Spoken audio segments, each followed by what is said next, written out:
ಜೈ ಶ್ರೀರಾಮ್. ನೀವು ನೋಡ್ತಾ ಇದ್ದೀರಾ ಟಿವಿ ವಿಕ್ರಮ. ನಾನು ಸೌಮ್ಯ ಸನಾತನಿ. ನಮ್ಮ ಟಿವಿ ವಿಕ್ರಮದ ಎಲ್ಲ ಕಾರ್ಯಕ್ರಮಗಳ ನೋಟಿಫಿಕೇಶನ್ ನಿಮಗೆ ಸಿಗಬೇಕಂತ ಹೇಳಿದ್ರೆ ನಮ್ಮ ಟಿವಿ ವಿಕ್ರಮ ಚಾನಲನ್ನು ಸಬ್ಸ್ಕ್ರೈಬ್ ಮಾಡಿ, ಹಾಗೆ ಬೆಲ್ ಬಟನ್ ಕ್ಲಿಕ್ ಮಾಡೋದನ್ನು ಖಂಡಿತ ಮರಿಬೇಡಿ. ಕಳ್ಳ ಕಳ್ಳ ಕಳ್ಳ ಕಳ್ಳರೋ ನಾವೆಲ್ಲರೂ, ಈ ಹಾಡು ಕೇಳಿದ್ದೀರಾ? ರಾಹುಲ್ ಗಾಂಧಿ ಮತ್ತು ಕಾಂಗ್ರೆಸ್ ನಾಯಕರು ಈ ಹಾಡನ್ನು ಅವರ ಟ್ಯಾಗ್ಲೈನ್ ಮಾಡ್ಕೋಬಹುದೇನೋ. ಒಂದಾದ್ಮೇಲೊಂದು ಹಗರಣ, ಒಂದಾದ್ಮೇಲೊಂದು ಹಗರಣ. ಈಗ ನೋಡಿ, ಛತ್ತೀಸ್ಗಢದಲ್ಲಿ ಮದ್ಯ ಹಗರಣ ನಡೆದಿತ್ತು. ತುಂಬ ಸಮಯದಿಂದ ಇದರ ಬಗ್ಗೆ ಇನ್ವೆಸ್ಟಿಗೇಷನ್ ನಡೀತಾ ಇದೆ. ಇನ್ನೊಂದು ವಿಷಯ, ಮದ್ಯದ ಹಗರಣದಲ್ಲಿ ಯಾವ್ಯಾವ ಸರ್ಕಾರಗಳು ತಗಲಾಕೊಂಡಿದೆಯೋ ಅವೆಲ್ಲ ಹೋಗಿ ಆಗಿದೆ. ಅರವಿಂದ್ ಕೇಜ್ರಿವಾಲ್ ಸರ್ಕಾರ ಇರಬಹುದು, ಛತ್ತೀಸ್ಗಢದಲ್ಲಿ ಕಾಂಗ್ರೆಸ್ನ ಭೂಪೇಶ್ ಬಘೇಲ್ ಸರ್ಕಾರವೇ ಇರಬಹುದು. ಈ ಪ್ರಕರಣದಲ್ಲಿ ಕೇವಲ ಭೂಪೇಶ್ ಬಘೇಲ್ ಅಷ್ಟೇ ಅಲ್ಲ ತಗಲಾಕೊಂಡಿರೋದು, ಇಡೀ ಅಬಕಾರಿ ಅಧಿಕಾರಿಗಳು ತಗಲಾಕೊಂಡಿದ್ದಾರೆ. ಒಟ್ಟು 12 ಅಧಿಕಾರಿಗಳು ಸಸ್ಪೆಂಡ್ ಆಗಿದ್ದಾರೆ. ಆದರೆ ಈಗ ಭೂಪೇಶ್ ಬಘೇಲ್ ಅವರ ಮಗ ಹುಟ್ಟುಹಬ್ಬದ ದಿನವೇ ಇಡಿ ಅರೆಸ್ಟ್ ಮಾಡಿದೆ ಅವರನ್ನು. ಅದರ ನಂತರ ಛತ್ತೀಸ್ಗಢದಲ್ಲಿ ಫುಲ್ಲು ಡ್ರಾಮಾ ಆಗಿದೆ. ಅದರ ಬಗ್ಗೆ ಈಗ ಮಾತಾಡೋಣ. ಕೋರ್ಟ್ನಿಂದ ಹಿಡಿದು ಇಡಿ ಆಫೀಸ್ನವರೆಗೂ ಕಾಂಗ್ರೆಸ್ ಕಾರ್ಯಕರ್ತರು ಗಲಭೆ ಎಬ್ಬಿಸೋಕೆ ಪ್ರಯತ್ನ ಪಡ್ತಾರೆ. ಇದರ ನಡುವೆ ದೆಹಲಿಯಲ್ಲಿ ರಾಬರ್ಟ್ ವಾದ್ರಾ ಕೇಸ್ ಕೂಡ ನಡೀತಾ ಇದೆ. ರಾಹುಲ್ ಗಾಂಧಿಗೆ ಈಗ ತಲೆ ಕೆಟ್ಟೋದಂಗಾಗಿದೆ.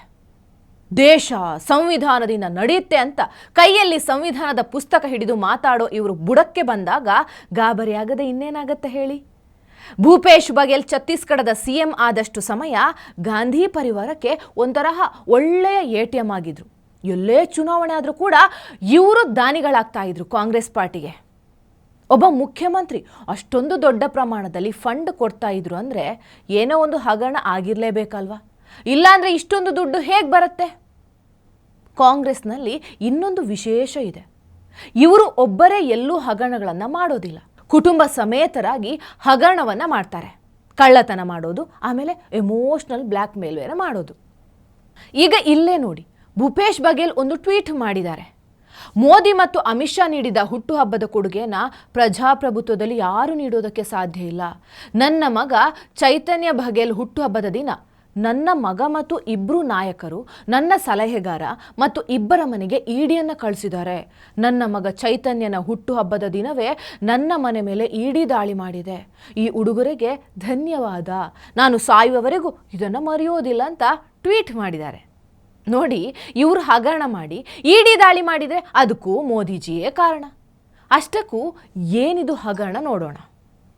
ವೀಕ್ಷಕರೇ, ಅಂದಹಾಗೆ ಈ ಹಗರಣದಲ್ಲಿ ಮುಖ್ಯಮಂತ್ರಿಯಿಂದ ಹಿಡಿದು ಎಲ್ಲರೂ ಕೂಡ ಶಾಮೀಲಾಗಿದ್ದಾರೆ. ಛತ್ತೀಸ್ಗಢದ ಈ ಹಗರಣವನ್ನು ಛತ್ತೀಸ್ಗಢದ EOW ಪ್ರತ್ಯೇಕವಾಗಿ ತನಿಖೆ ಮಾಡ್ತಾ ಇದೆ. ಇಡಿ ಈ ಬಗ್ಗೆ ACB ಕಚೇರಿಯಲ್ಲಿ ದೂರನ್ನು ಕೂಡ ದಾಖಲು ಮಾಡಿದೆ.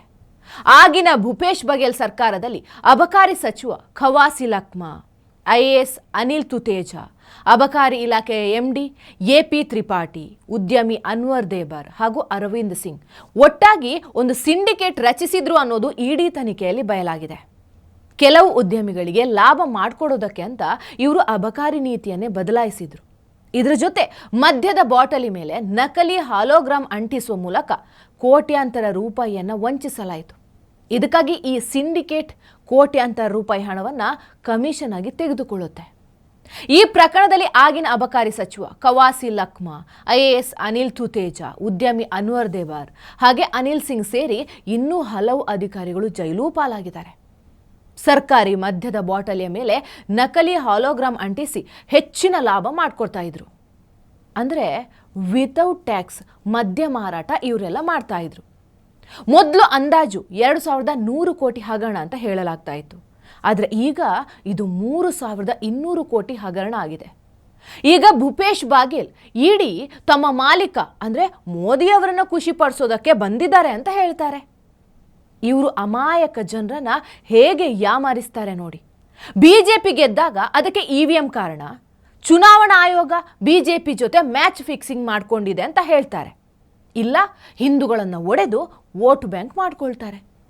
ಭೂಪೇಶ್ ಬಘೇಲ್ ಹೇಳ್ತಾರೆ, ನಾವು ಇದಕ್ಕೆಲ್ಲ ಬಗ್ಗೋದಿಲ್ಲ ಅಂತ. ಬಗ್ಲೇಬೇಕು ಸ್ವಾಮಿ.